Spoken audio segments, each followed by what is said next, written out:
You're asleep, deep asleep, the good kind, the kind where you're not even dreaming, just fully offline.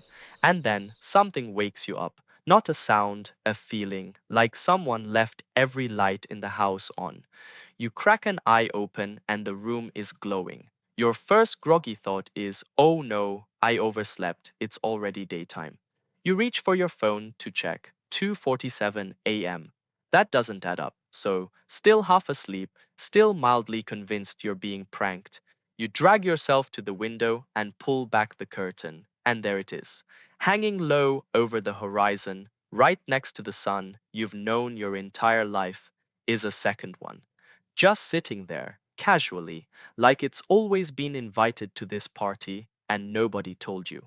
Okay, let's rewind, because to actually make sense of this, we need to go back about 4.6 billion years to the exact moment our solar system decided to build only one star instead of two.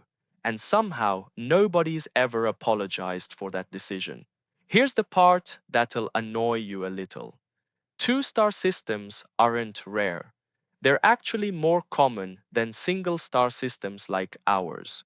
Wander far enough into the galaxy, and there's a decent chance some alien is getting two sunsets a night while we're over here rationing one. We basically got the economy package, so what if we hadn't? Let's zoom into your life first. Your bedroom, specifically, because that's where this whole thing already ruined your night. Your body runs on a circadian rhythm tuned to actual darkness, and if both suns are up at once, night might only last 2 or 3 hours total. You would become a permanent walking case of jet lag. Except you never actually went anywhere. Melatonin companies become the most valuable businesses on Earth overnight. Somebody's buying a yacht off blackout curtains alone. Zoom out to your city.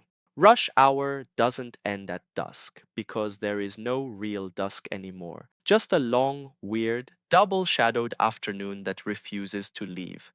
And vampires, genuinely rough era for them. No shift work, no dramatic nighttime brooding on rooftops. Just very tired, very annoyed vampires filing HR complaints. Now, before we get into the actual physics of this, and I promise we will, let's just sit in the chaos for a second. Because two suns doesn't just mean more light, it means more heat, a lot more. And humanity's response to a crisis is rarely dignified. So let's imagine how this would actually go. Antarctica goes first, not melts a little, fully, completely gone, an entire continent quietly turning into the world's saddest water park. Coastal cities start relocating inland at a pace that makes moving day look relaxing. Meanwhile, anyone who tans easily is now permanently aggressively bronzed. Sorry to any pale friends out there, but under two suns, fair skinned stops being a demographic and starts being an endangered classification. SPF 50 becomes SPF. Please, God, help me. Ice cream, sunscreen, and those little battery powered handheld fans go from novelty items to the three pillars of the global economy. Forget oil. The new superpowers are whoever controls the ice cream supply chain. And here's the darkly funny part. Cooking gets a lot more passive. Leave a chicken out on the counter under double sun conditions and give it enough time, congratulations, dinner's ready. We wouldn't need ovens anymore. We just need patience and a sufficiently sunny windowsill. Extremely efficient, extremely unsettling. But, and I say this as someone who finds evolutionary biology weirdly comforting, species don't just sit there and get cooked for 4 billion years straight. They adapt. Give humanity enough generations under two suns, and maybe we stop burning altogether. Thicker melanin, better heat shedding, skin that just shrugs off UV like it's nothing. Kids in this version of Earth might grow up thinking sunburn is a myth, like something their great great grandparents made up to sound tough. And if we get really ambitious with the evolutionary timeline, who knows, maybe future humans are casually doing laps in lava, extreme heat tolerance as a lifestyle, volcano swimming as a weekend hobby. I'm not saying it's likely. I'm saying evolution has produced weirder things than guy who's fine in magma. Okay, that's the fun version. Let's come back to reality for a second, because the actual science here is stranger than the joke version. And I don't want you leaving this video thinking two suns just means beach day, but worse. Here's where most people get the visual completely wrong. And honestly, I used to picture it wrong too.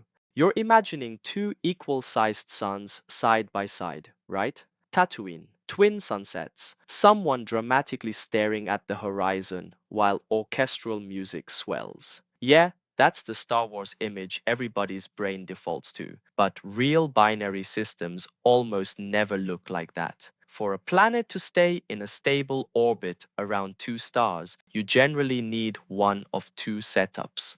The two suns orbit tightly around each other while the planet circles both from a safe distance.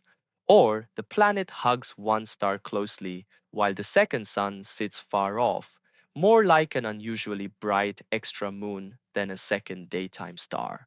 So the honest, slightly less cinematic answer is our second sun is probably a dim red dwarf, visible but not blinding, quietly tinting our sunsets in colors we don't even have names for yet. Which, I'll say it, actually sounds nicer than the roasted chicken version we just imagined. But let's not let physics fully ruin the fun. Let's go big anyway. Two proper suns, comparable brightness, an orbit stable enough that Earth doesn't get flung into deep space or slow cooked like an actual rotisserie. Because that instability is genuinely the more likely outcome. Gravity does not play nice when there's three bodies involved. It's basically a group project, and you know how those go. Zoom out to the whole planet. Tides get messier, pulled from two directions instead of one, and seasons stop being the simple thing you learned in school. Right now, our seasons come from Earth's tilt relative to one sun. Add a second sun with its own orbital rhythm, and you get overlapping cycles, sometimes stacking into brutal, endless summers, sometimes canceling out into strange in between seasons that don't match anything we currently call spring or fall. Try planning a wedding around that.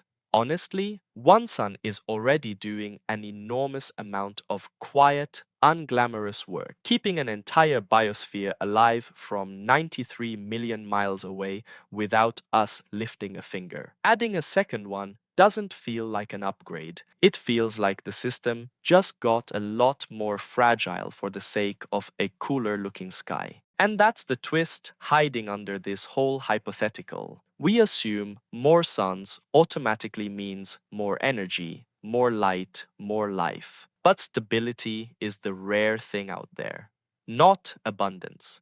Most binary systems that could host a planet like ours can't actually keep it livable for long. Orbits wobble, radiation spikes. The math that lets a rocky, ocean covered planet just quietly exist, uninterrupted, for 4 billion years straight, without turning its inhabitants into permanently roasted, lava swimming, ice cream addicts, is almost absurdly specific. So, next time the sun sets, just the one, and the sky actually goes dark for the night, sit with that for a second. You're not living in the boring version of a solar system. You're living in the one that somehow, against galactic odds, got the balance exactly right.